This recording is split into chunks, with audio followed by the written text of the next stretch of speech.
Fala galera, o Enem 2018 já tá virando a esquina, faltam poucos dias, hein? Nessa semana a gente faz aquela análise top das principais tendências e apostas pro exame desse ano. Hoje a gente continua falando de ciências humanas. E aí, bora? Roda a vinheta.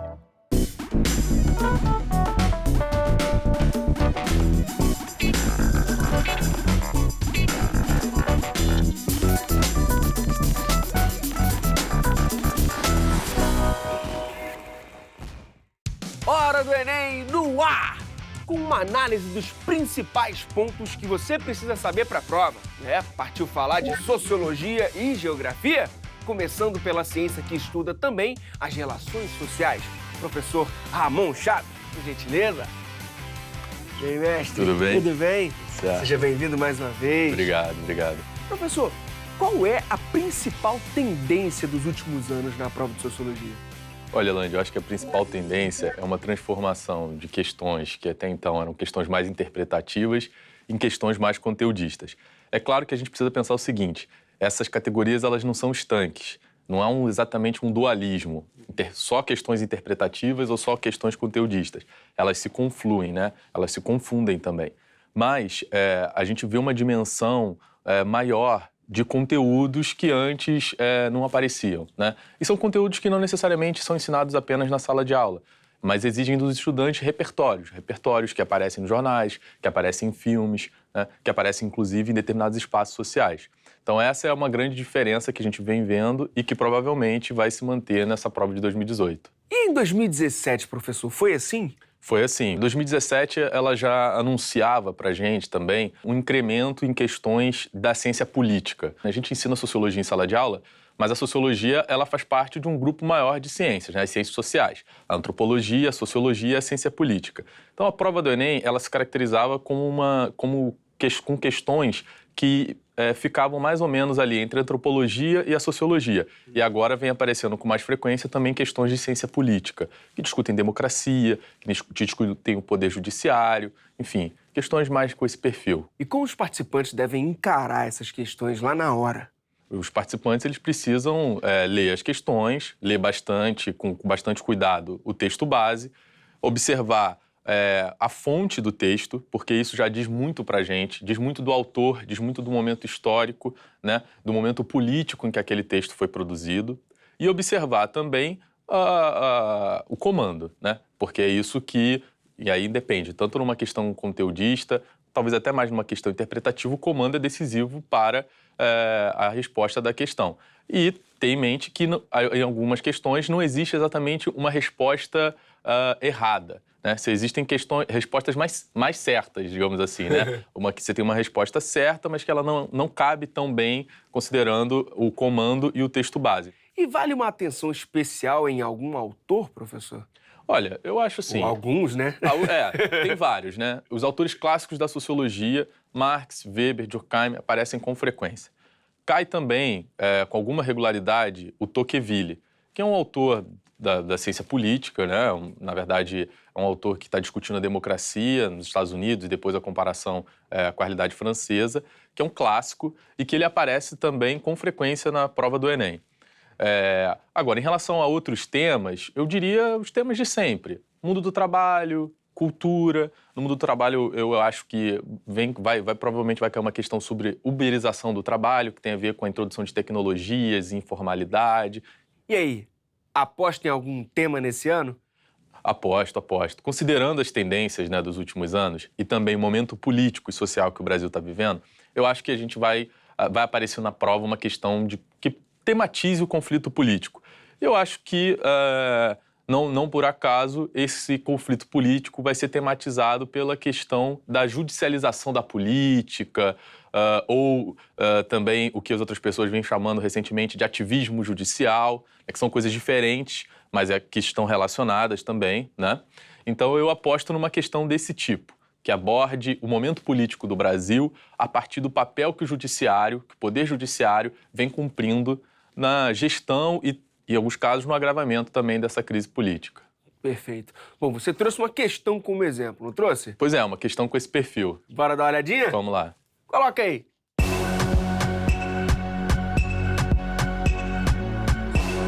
Tá aí na tela a questão 67 do Enem de 2017, caderno azul, primeira aplicação. Professor, por gentileza.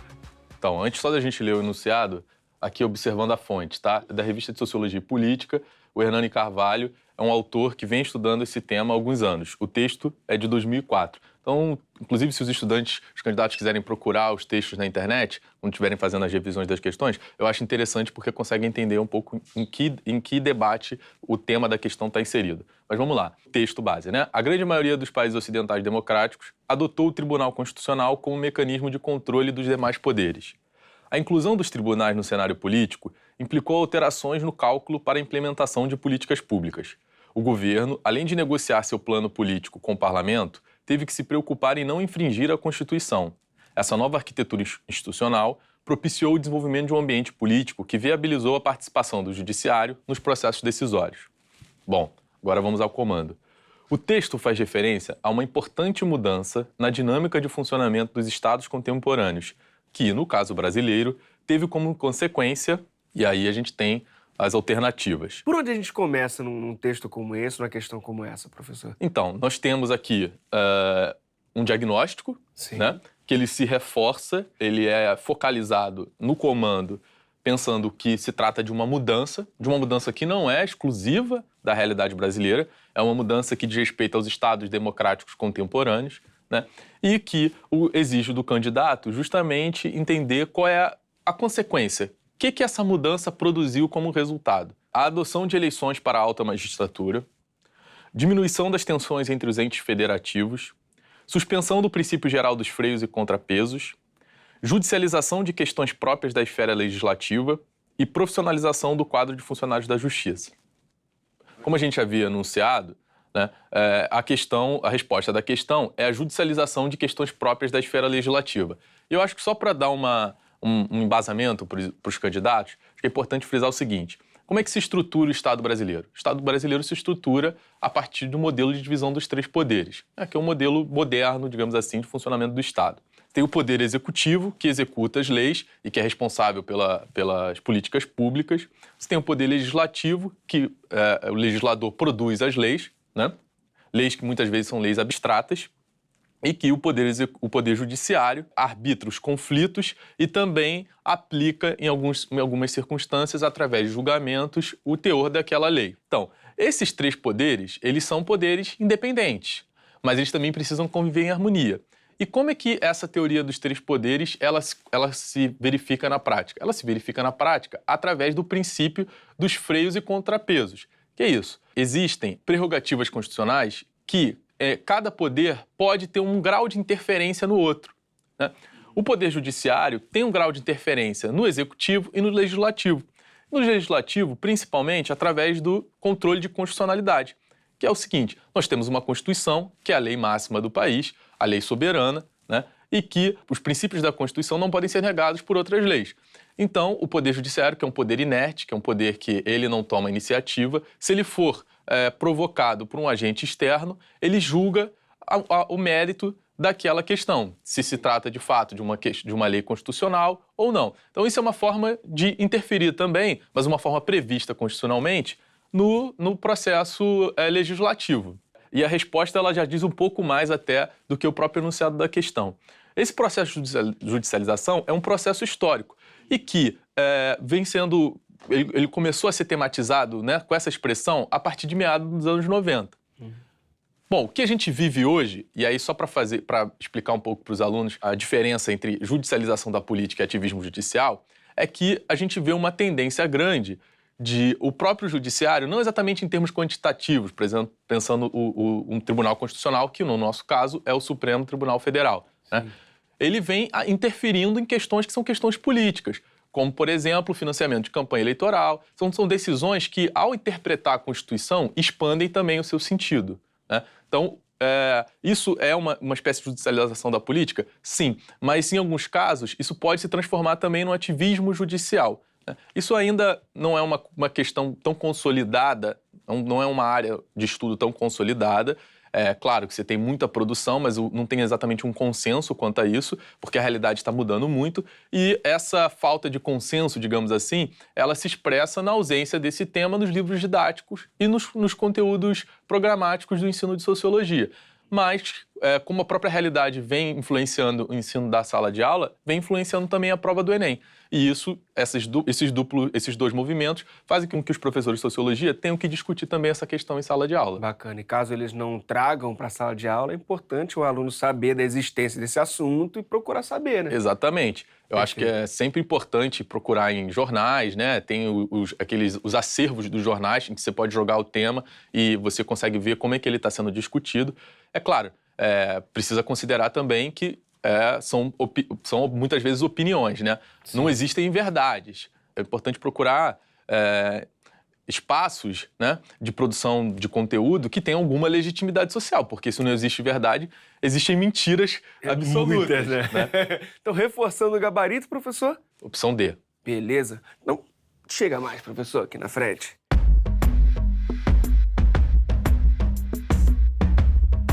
Agora eu vou falar alguns temas e você me diz se pode cair ou não o Enem. Tá bem. 30 anos da Constituição. Eu acho que cai, né? Cai pensando principalmente a questão dos direitos sociais, que sofreu uma emenda constitucional recentemente com o controle dos gastos públicos e que podem ser diretamente afetados. Então, eu acho que esse tema cai. Eleições de 2018. Eleições de 2018 eu acho difícil que caia, né? Uma eleição muito próxima da prova. Mas eu acho que podem cair questões pensando em processos eleitorais, principalmente pensando a última eleição presidencial nos Estados Unidos. A questão que, enfim, tem a ver com o que a gente já falava antes, com a produção de conteúdos que as tecnologias possibilitaram, que muitas pessoas, né, passaram a chamar de fake news e que podem influenciar os rumos eleitorais. 100 anos de Karl Marx. Eu acho que cai, porque é um autor incontornável da sociologia, do pensamento sociológico, deixou muitos legados, talvez seja o principal intérprete das consequências do capitalismo, né, das consequências sociais do capitalismo, então eu acho que cai. Bom, e qual é aquele conselho para aquela última revisada antes da prova? Eu acho que é importante sempre você revisitar as provas anteriores, por dois motivos. Um, porque os conteúdos não mudam tanto, né? Essas mudanças elas são um pouco mais lentas, elas acontecem, mas elas são lentas. Então é importante por conta do conteúdo e também é importante por conta da forma. Tem um jeito de fazer as questões que, se você está ali treinado, você, mesmo não sabendo exatamente, conhecendo profundamente o conteúdo, você consegue pensar uma saída e ter um sucesso aí na sua resposta. Tem um estilo, né? Tem uma forma que ela se mantém, né? E que, se você pratica, além de de aprender também o conteúdo, você vai ficando treinado. Show de bola, professor. Muito obrigado. Obrigado a você, Lange. Valeu mesmo por toda a ajuda, viu? Imagina, estamos sempre aí. E chegou a vez da geografia. Professor Diego Moreira, chega mais. E aí, mestre? E aí, Lange, beleza, cara? Belezinha com você? Tranquilo. Show de bola. Professor, bora fazer uma retrospectiva? Vamos nessa. Vamos lá. Analisando o Enem de 2014, 2015 e 2016, quais foram os temas dominantes? A gente teve a prova de 2014 para 2016 trazendo bastante a cobrança de geografia física, tá? Claro que a prova ela é bastante ampla, ela é bem variada, então ela traz um pouco de agricultura, meio ambiente, energia, globalização e tudo mais. Mas essa presença da geografia física chamou a atenção nesses anos. Em 2017, essa tendência se repetiu? De novo, com certeza, e ainda se afirmou mais. Na prova de 2017, a dominância da geografia física nas questões que têm mais a ver com geografia foi muito grande. Opa, então, com isso em mente, que assunto merece mais atenção? Vamos trabalhar essa temática, geografia física. Perfeito. Então, tem uma questão pra gente ver? Vamos nessa. E bora lá, partiu!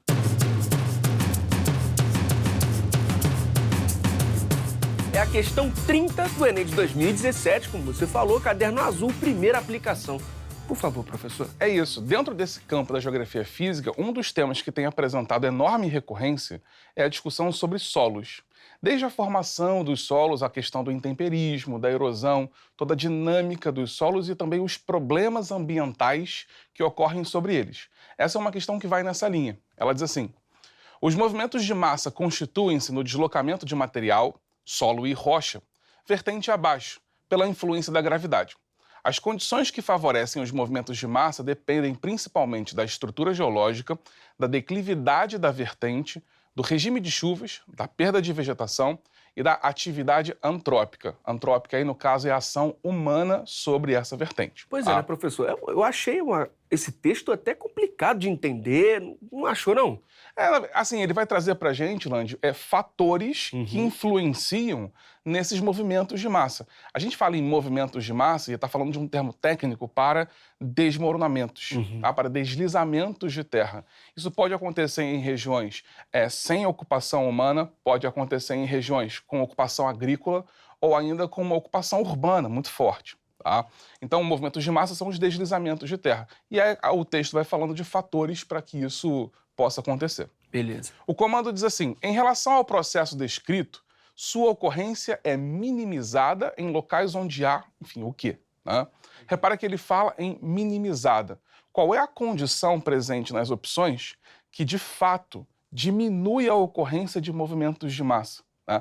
Se no texto ele fala, por exemplo, de fatores, né? As condições que favorecem os movimentos de massa dependem, enfim, de vários fatores. Um deles é o regime de chuvas. Tá? Se a gente tiver uma encosta numa região onde chove muito pouco, a tendência é que esses movimentos ocorram menos. Tá? Se a gente tem uma região muito chuvosa, a tendência é que ocorra mais.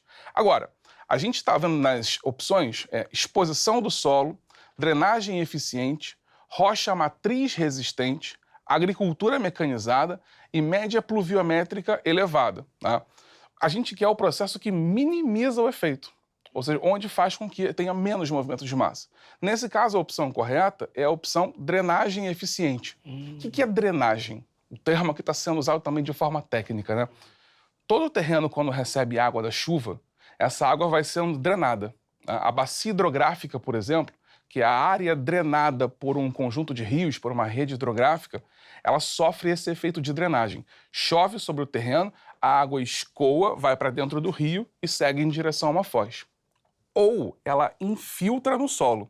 Então a gente pode fazer drenagem dessas duas formas, através de escoamento superficial ou de infiltração.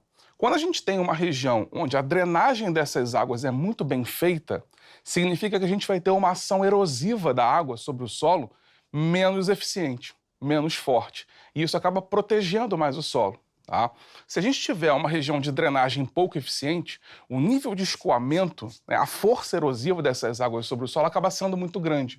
E aí o resultado é uma presença maior de movimentos de massa. Então a questão está falando de um problema ligado à erosão dos solos. Se a gente faz o desmatamento, expõe o solo, isso gera mais erosão. Agora, se a gente protege essa encosta com uma vegetação, aumenta a capacidade de drenagem, diminui a força erosiva e diminui os movimentos de massa. Como ele pede, a ocorrência minimizada em locais onde há o quê? Vai ser minimizado onde ocorre drenagem eficiente. E tem ali algum distrator, professor, que um candidato que não esteja muito atento a isso pode cair? Se a gente olhar todas as outras opções, a gente vai perceber que elas são opções que discorrem sobre situações que aumentam o potencial erosivo. Por exemplo, exposição do solo. Um solo mais exposto fica menos protegido, vai sofrer mais erosão. Ou na letra C, rocha matriz resistente. A rocha matriz resistente ela é uma rocha que se decompõe muito pouco e ele acaba gerando um efeito da água sobre a rocha que é mais intenso, acaba potencializando a erosão. A agricultura mecanizada. A agricultura mecanizada ela acaba desprotegendo o solo, porque ela vai fazer o desmatamento, as máquinas vão passando e vão alterando a estrutura do solo, favorece também a erosão. Na letra E, em média pluviométrica elevada, onde chove mais, tem mais erosão. Então a única opção que minimiza esse problema vai ser a opção de drenagem eficiente. Se a drenagem é bem feita, vai ter menos desmoronamento, vai ter menos movimento de massa. Então, reforçando a opção B. Drenagem eficiente. Professor, esse assunto pode aparecer de que outras formas? Assim, a gente encontra questões sobre solos que falam sobre a estrutura dos solos. Quando a gente faz uma análise sobre eles, a gente vê os solos com diversas camadas. Tem uma parte superficial, que é rica em matéria orgânica, que é chamada normalmente de horizonte zero ou horizonte O. Abaixo tem uma camada chamada de horizonte A, B e C. São várias camadas internas. Alguns solos são mais desenvolvidos, mais profundos e têm mais divisão em camadas. Outros são menos desenvolvidos, são mais superficiais e apresentam menos camadas. Isso já foi cobrado no Enem. Outro tipo de cobrança são os problemas que ocorrem nos solos, como, por exemplo, questões que envolvem erosão, salinização de solos, laterização de solos, elevação de acidez. Elevação de acidez foi uma questão que apareceu no Enem de 2017. Então bora lá pra frente, professor? Vamos lá. Simbora.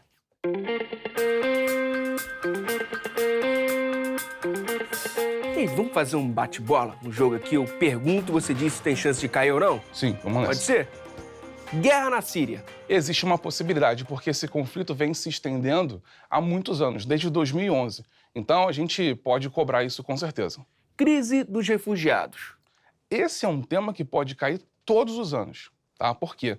Porque sempre tem alguma situação acontecendo no mundo que acaba gerando refugiados. Se a gente olhasse para questões de história dos anos 50, a gente teria refugiados acontecendo, sendo formados lá. Se a gente olhasse para agora, 2018, a gente encontra problema de refugiados. Sempre pode cair. Coreia do Norte.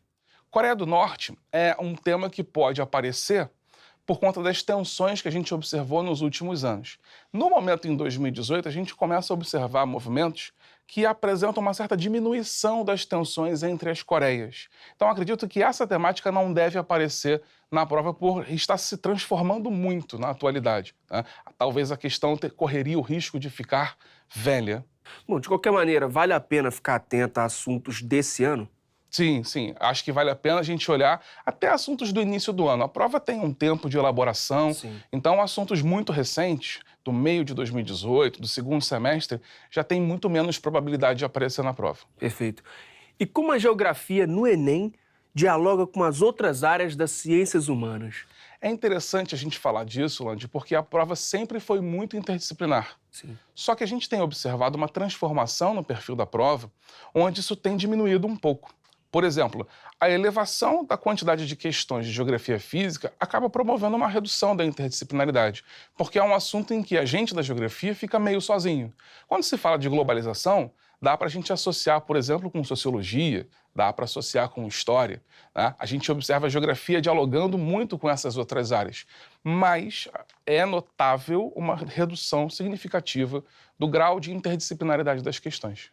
Sem falar que também pode aparecer aí com a biologia, né, e tal. Com a biologia já sim. rola, né, ciências naturais. Justamente porque a gente está falando de questões de geografia física mais presentes, né? A interação com biologia pode crescer, questões sobre biomas, por exemplo. Biomas do Brasil, tema que cai muito. Questões sobre cerrado, questões sobre manguezal, questões sobre a caatinga, os tipos de vegetação, os tipos de raízes. Isso você vê tanto nas aulas de biologia quanto nas aulas de geografia. Tem que ficar atento, né? Muito. E tem algum assunto que o pessoal não tem dado muita bola e tal, mas você acha que pode cair? A gente está trabalhando com uma ideia de que o pessoal está bem preparado, está falando da prova. É uma prova que tem coerência, é uma prova que não inventa modas, né? Então a gente analisa o Enem, conhece bem a prova e faz um bom trabalho. Agora, é sempre bom estar atento a algumas temáticas que são muito recorrentes. Além da geografia física, por exemplo, questões sobre meio ambiente, questões sobre aquecimento global. É outro assunto que vai ser atual ao longo de todo o século XXI. Pode ser o Enem 2030, vai ser atual. Tá? Então, perceber agricultura, meio ambiente, fontes de energia, os impactos que as fontes de energia mais sujas geram para o meio ambiente e como elas condicionam a questão do aquecimento global, energias que são advindas da agricultura, impactos da agricultura sobre o meio ambiente, ou seja, os temas eles são circulares, eles vão se encontrando, né? Então, essa é a ideia. Pensando nisso, a gente vai conseguindo construir uma boa preparação para a prova. Então, professor, dentro da geografia física, qual o melhor caminho para se fazer essa revisão? Tem algum ponto inicial, assim, bacana? Olha, a gente precisa pensar nas questões que envolvem relevo, clima, vegetação e hidrografia. Beleza. Nessa sequência, não? Pode ser nessa sequência ou não, porque as coisas interagem bastante. Por exemplo, se eu falo de relevo, relevo acaba influenciando a hidrografia, porque as nascentes dos rios estão nas áreas mais elevadas e eles correm para as áreas mais baixas, né? Clima tem a ver com chuva, tem a ver com neve, tem a ver com a alimentação dos rios. A vegetação é um espelho do clima. Ela reflete as características climáticas através das diversas formas de adaptação vegetal e também as questões dos animais, dos tipos de animais que aparecem em cada ambiente. Então, os assuntos eles acabam sendo bastante conectados. É difícil estudar geografia física fazendo só relevo, só clima, só vegetação ou só hidrografia. acaba misturando tudo. Show de bola. Ó, vale lembrar que outra ótima opção para ficar fera no assunto é o percurso educativo de geografia, que já tá aí no ar, hein? Foca no endereço tvescola.org.br/percursos. Professor, para fechar, tem alguma dica de mestre? A dica é estudar muito, ter dedicação, fazer as provas antigas, isso é indispensável, para que o candidato reconheça como o Enem opera, como ele funciona, a lógica das situações problema, né? Ele precisa fazer as provas anteriores para poder se preparar muito bem. Entender a linguagem. Show de bola. Professor, valeu mesmo. Abraço, cara. Volte sempre, você é de casa. Tamo junto. E é isso aí, galera. A nossa revisão continua amanhã e será a vez da língua portuguesa. E se você perdeu alguma coisa ou quer rever os nossos programas, corre lá no nosso canal. O endereço você já sabe, youtube.com/TV Escola. E até mais. Hora do Enem no ar, com uma análise top pra caramba que eu misturei. Taca tá lá.